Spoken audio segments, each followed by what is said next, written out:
Hey y'all, it's Mike again, coming back at you with yet another video. Today's topic I'd like to discuss with you is going to be about, do you ever fully heal from the narcissistic abuse?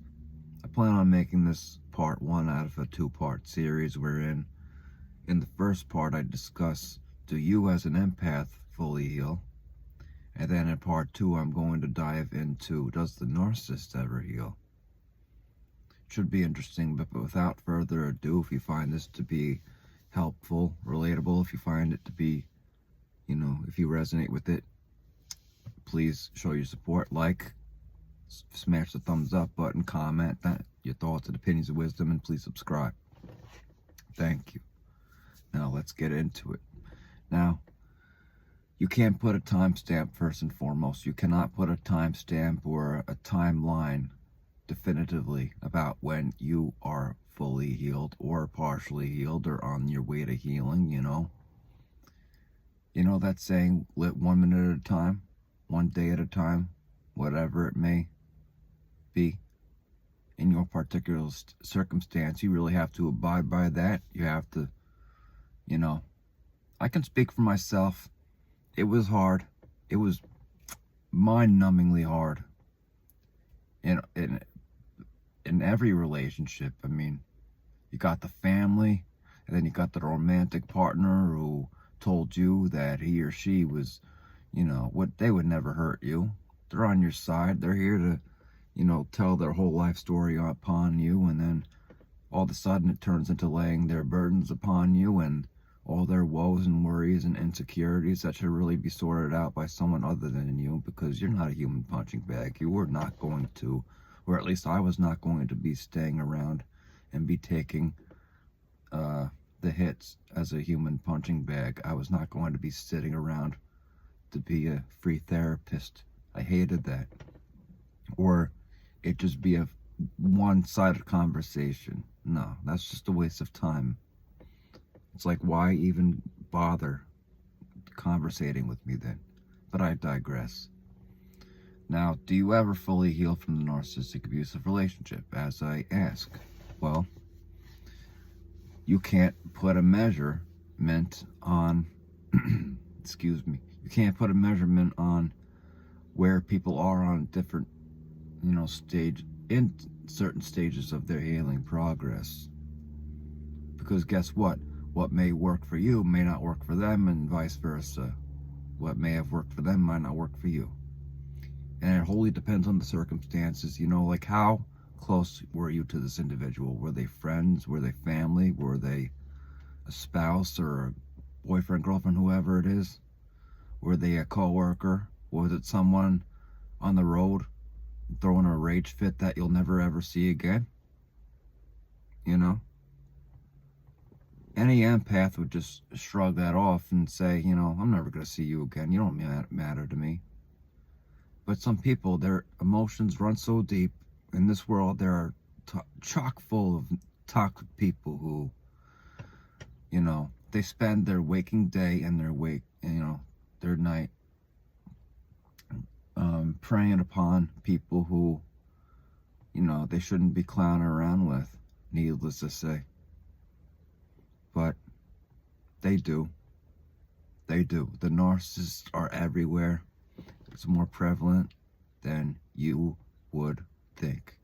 I often say that in these videos, and I don't regret ever repeating it. But with all that said, you can't put a timestamp on when you will heal. If it was a marriage, if you still have finances, kids, things to sort out with the narcissist, that's obviously going to take time. But it's also going to take even longer if you ruminate in what once was instead of what's in the here and now, in the present moment. You got to wake yourself up. Not in a mean way, like you can't just snap yourself out of it. That's what people who haven't gone through the cycle don't even realize, You had to go through it in order to get it, if you know what I mean. And then once you did get it, you realize all these terminologies, okay, like gaslighting, she did that, or he did that, or blame shifting, or silent treatments, and running hot and cold and all this mental manipulation that they imposed upon you, that they probably wouldn't play with anyone else otherwise, unless that person served any benefit to them.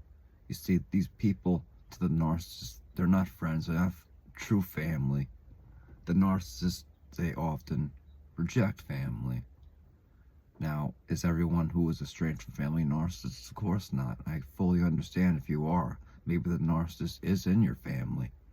But the point and the fact of the matter is they make no attempts to reconcile. They make no attempts to, how should I word this better? Because you can't reconcile with someone who you don't want in your life anyway. Someone who's done you wrong. Maybe who wronged you during your childhood. It's not incumbent on you to forgive and forget everyone and everything. But with all that said, you weigh your options. You're a full-grown adult, I assume. And thus, the bird has left its nest. You're free. You can spread your wings and fly, literally and figuratively, and whatever else. But some people won't let you live and let live. Some people might try to hoover you, like family members who are perpetually stuck in the past, or an ex-lover who realized, in air quotes, the error of his or her own ways, because the new source of supply or the old recycled source, wink wink, they play with all these groups of people, whether they're empaths or not. Because remember, the narcissist surrounds themselves with people who they know are toxic anyways. But they want to have the final say. They want to have the final gavel knock on, okay, this is where I stand. This is where you stand. And I'm going to run my own show, and I'm going to discard you, or I'm going to screw you over somehow, whether it be related to assets, or the kids, or whatever else, or just with your pure plain heart and your soul in general, you were crushed. You went something people otherwise would not even bat an eye at or fathom. And that's why you got a whole bunch of, like let's move on, or the past and all this stuff. What makes it incumbent on you to forgive and forget everyone and everything? Nothing. You are the driver of the car in question, or the vehicle.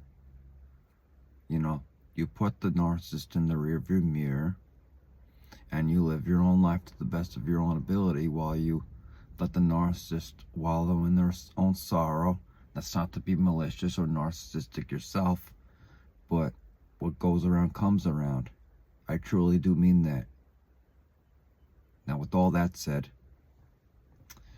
you really need to figure out, okay, where do I evaluate myself on this journey? Because for me, personally, using me as an example here, when it came to the romantic settings, like, some women could just, they weren't narcissists per se, not all of them, but the last relationship definitely was narcissistic. She couldn't get over herself or her family or her so-called friends. She would badmouth anyone and everything that would ever try to help her or bend the knee towards her. Like, so many blown opportunities and future faking other people, including myself, and all this other stuff. I'm not going to get into it, but the point and the fact of the matter is they don't care about you. They don't care about their own selves.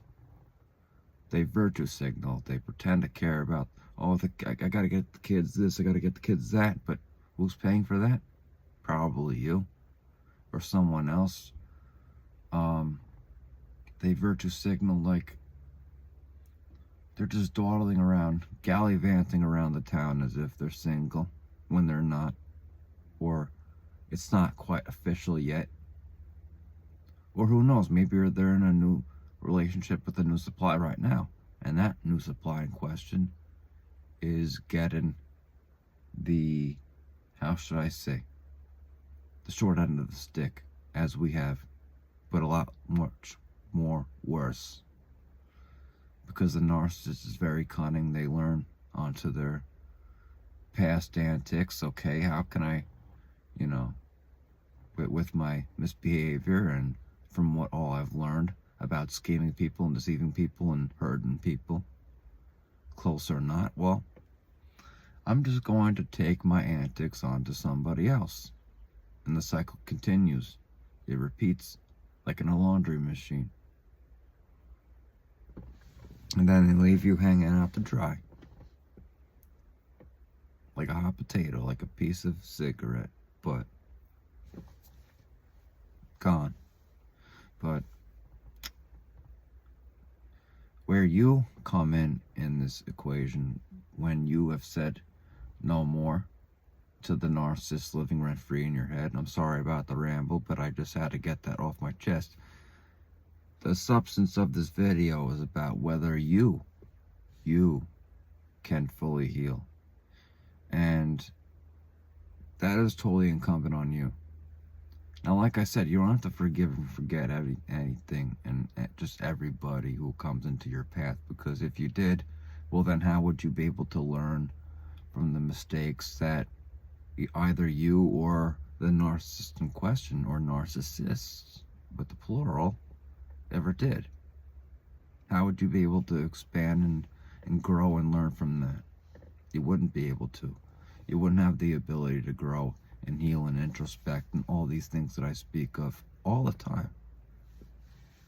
The narcissist can't introspect. The narcissist can't have any empathy. They can't, whenever, they only apologize when it suits them, and it's a fake apology at that, just like future faking, future apologizing, fake words of adoration, the breadcrumbs, the scattered breadcrumbs that they leave in order to keep you towing in line for the moment when you know something is up.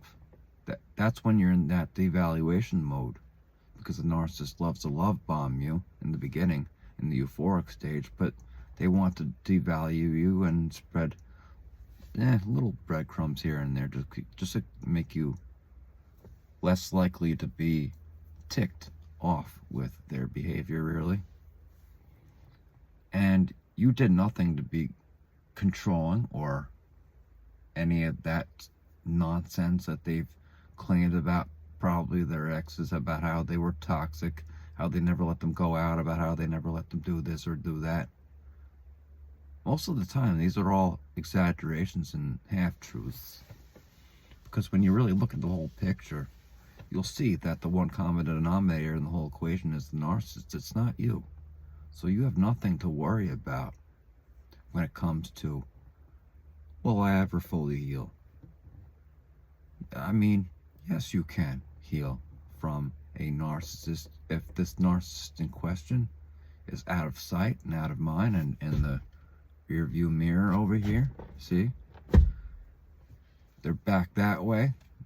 Drive that wheel forward, lean on the gas pedal, and don't look back. Don't look back on that relationship.